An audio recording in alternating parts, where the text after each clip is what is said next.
Dear students, today we are going to learn a new lesson 4.5 Festivals of Northeast India. Festivals of Northeast India म्हणजे ईशान्य भारतातील सण उत्सव. At first, we are going to learn a meaning of lessons. Festivals means सण उत्सव. सण उत्सव. Everyone like to celebrate festivals means सर्वांना सण साजरे करायला आवडतात. You also like to celebrate festivals. Why do you like means why we like celebrate festivals. We like celebrate festivals because they are all fun. We wear new dresses, buy new things we like, and things we like which we like, meets friends and relative, and also we like to eat sweets, different types of sweets. म्हणजे आपल्याला सण साजरे करत असताना म्हणजे का बरं साजरे करतो, कारण आपण ते साजरे करत असताना आपल्याला आनंद मिळतो, नवनवीन कपडे घालायला मिळतात, घ्यायला मिळतात, आणि वेगवेगळ्या प्रकारच्या स्वीट्स खायला मिळतात, नवीन नवीन वस्तू विकत घ्यायला मिळतात, नवीन मित्र मिळतात, नवीन रिलेटिव्स भेटतात सण उत्सव साजरे करत असताना. त्यामुळे आपण सण उत्सव साजरे करत असतो. In Maharashtra, in our states, different festivals are celebrated. Which festivals? The festivals are Diwali, Ganesh Chaturthi, Holi, Dasra, Sankrant, Gudi Padwa, Ramzan Eid, Christmas, etc. अशा प्रकारे वेगवेगळ्या प्रकारचे सण आपण साजरे करत असतो. आता आपल्या महाराष्ट्रामध्ये अशा प्रकारचे सण साजरे करत असतो, तर इतर राज्यांमध्ये सुद्धा वेगवेगळ्या प्रांतांमध्ये सुद्धा अशाच प्रकारचे सण साजरे केले जातात. तर so we are going to learn such festivals which the festivals of North East India म्हणजे ईशान्य भारतामध्ये कोणत्या प्रकारचे सण साजरे केले जातात तेच आपण या पाठामध्ये आज शिकणार आहोत, वाचणार आहोत. Page number 98. Festivals of North East India. North east means ईशान्य होते. फेस्टिवल्स म्हणजे सण उत्सव, सेलिब्रेटेड म्हणजे साजरे केले जाणे, सेलिब्रेट म्हणजे साजरे करणे, रिजन म्हणजे प्रदेश, डायव्हर्स म्हणजे भिन्न, बहुविध, डिफरंट म्हणजे वेगवेगळ्या कम्युनिटीज सेलिब्रेट, युनिक्स म्हणजे युनिक्स मीन्स अद्वितीय, दुर्मिळ अशा प्रकारे. तर read about how different festivals are celebrated. Page number 98 बघा. In the north eastern state of India. The northeast regions of India, consisting of 7 states, is a place of diverse cultures. The different communities,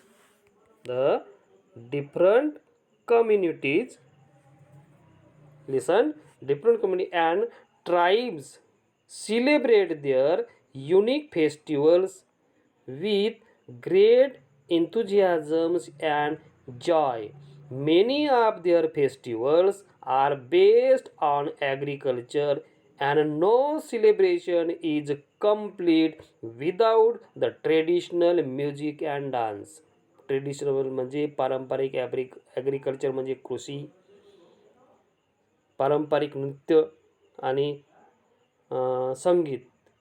इंथुजियाझम्स म्हणजेच उत्साह, आनंद, Joy, festivals. तर बघा, मग भारताच्या म्हणजे भारत जो आहे तर भारताच्या ईशान्य भागामध्ये the north east region of India consist of consisting of 7 states, म्हणजे 7 राज्यांमध्ये, 7 राज्य आहे. तर या 7 राज्यांमध्ये काय आहे,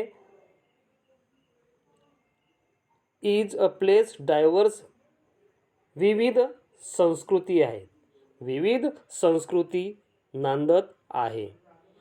the different communities and tribes, the different communities and tribes celebrate their unique festivals with great enthusiasm and joy. तर बघा, भिन्न जाती, डिफरंट कम्युनिटीज, ट्राईब्स म्हणजे जमाती, वेगवेगळ्या जाती आणि जमाती आपापले जे आहेत वेगवेगळे आणि अनोखे सण उत्साहात आणि आनंदामध्ये साजरे करत असतात. Many of their festivals are based on agriculture and celebration is complete without the traditional music and dance. Many of their festivals म्हणजेच बरेचसे सण जे आहेत, उत्सव जे आहेत, हे सण उत्सव शेतीवर आधारित आहेत, शेतीवर डिपेंड आहेत, म्हणजे शेतीच्या माध्यमातून आहेत आणि ते पारंपरिक संगीत आणि नृत्य याशिवाय ते साजरे केल्या जात नाहीत, साजरे होतच नाहीत. म्हणजे हे सण साजरे करत असताना when they celebrate the festivals they use traditional music and dance. Next paragraph. Blessed with lush greenery and mighty river Brahmaputra. बघा, blessed with lush greenery and mighty river. जर बघा तुम्हाला इथले अक्षर समजत नसतील तर पुस्तकात लक्ष द्या आणि माझ्या आवाजाकडे लक्ष द्या. Blessed with lush greenery and the mighty river Brahmaputra, the people of Assam have a lot to celebrate. लक्ष द्या.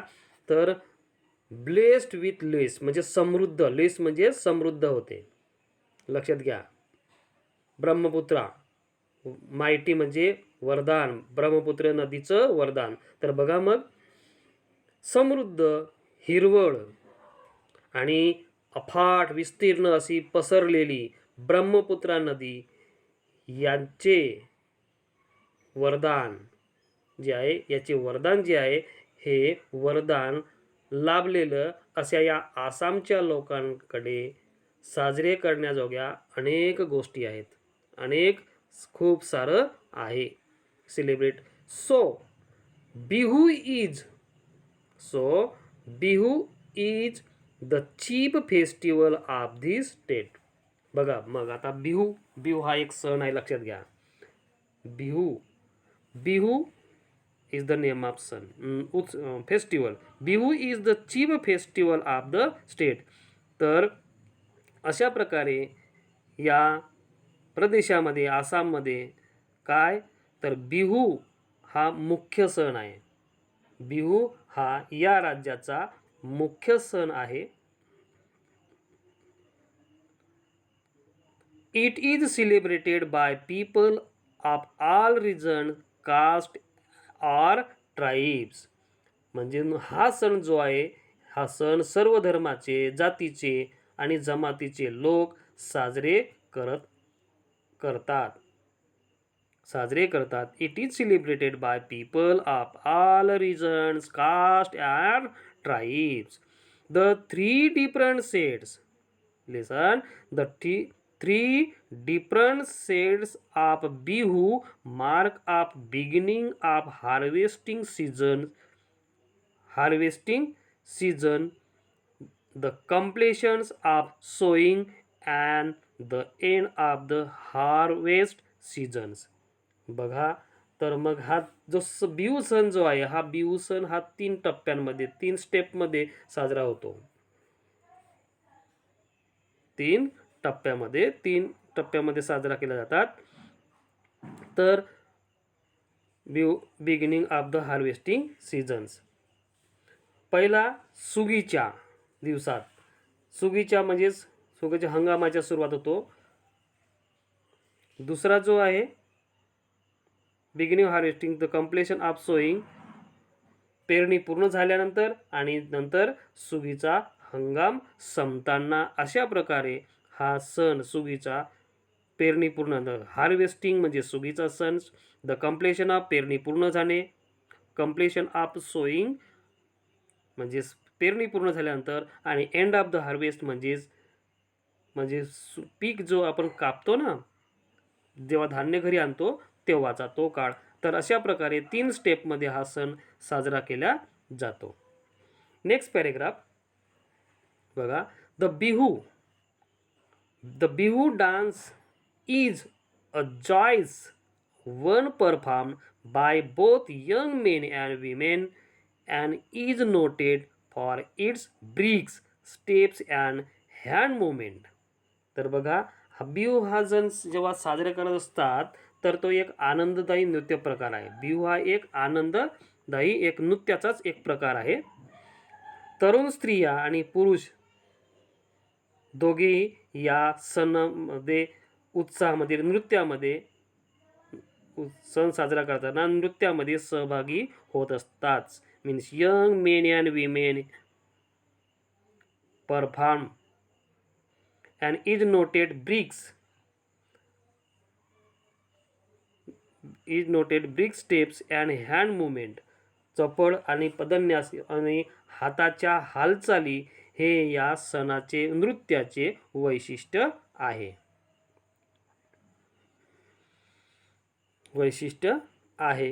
Moments. Unusual instruments provided traditional music for the dance. आता बघा, हे जे साजरं करत असताना म्युझिक साजरं करत नृत्य प्रकार असतात. अनयुजुअल इन्स्ट्रुमेंट्स म्हणजे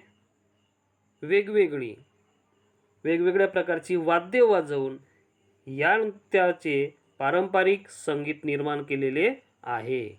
unusual instruments provided traditional musics for the dance. वेगवेगळ्या इन्स्ट्रुमेंट वापरलेले आहेत. उदाहरणार्थ द ढोल, तुम्हाला माहीत असेल ढोल, which is similar to a drum. ढोल जो आहे हा ड्रम सारखंच वाद्य आहे. नंतरचं वाद्य कोणतं आहे? The pepa a wind instruments made from the buffalo horn, म्हणजेच म्हशीच्या शिंगापासून बनवून फुंकून अशा प्रकारे ते वाद्य वाजवल्या जाते. त्याच्यानंतर आहे शेंबल्स म्हणजे झांजा म्हणतात त्याला, आणि अँड अ बांबू क्लॅपर्स आणि बांबूंच्या चिपड्या किंवा टाळ याचं वाजवत असतात. द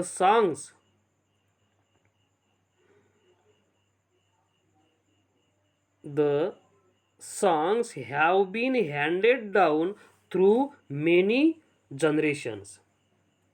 द सॉंग्स जे आहेत, हे जे गाणी जी आहेत, हे सर्व गाणी पिढ्यानपिढ्या चालत आलेली आहेत. एका पिढीकडून दुसऱ्या पिढीकडे, दुसऱ्याकडून तिसऱ्या पिढीकडे, handed down through many generations म्हणजे पिढ्या. Bihu competitions held all over Assam attract visitors and locals alike in large numbers. तर आसाममध्ये सर्वत्र बिहूच्या स्पर्धा ज्या आहेत त्या स्पर्धाचं आयोजन केलं जातं आणि त्या स्पर्धा बघण्यासाठी बऱ्याच मोठ्या संख्येने या ठिकाणी पर्यटक येत असतात. तशाच प्रकारे स्थानिक तिथले लोकसुद्धा या ठिकाणी ते नृत्याचे प्रकार जे आहेत ते नृत्याचे प्रकार बघायला येत असतात.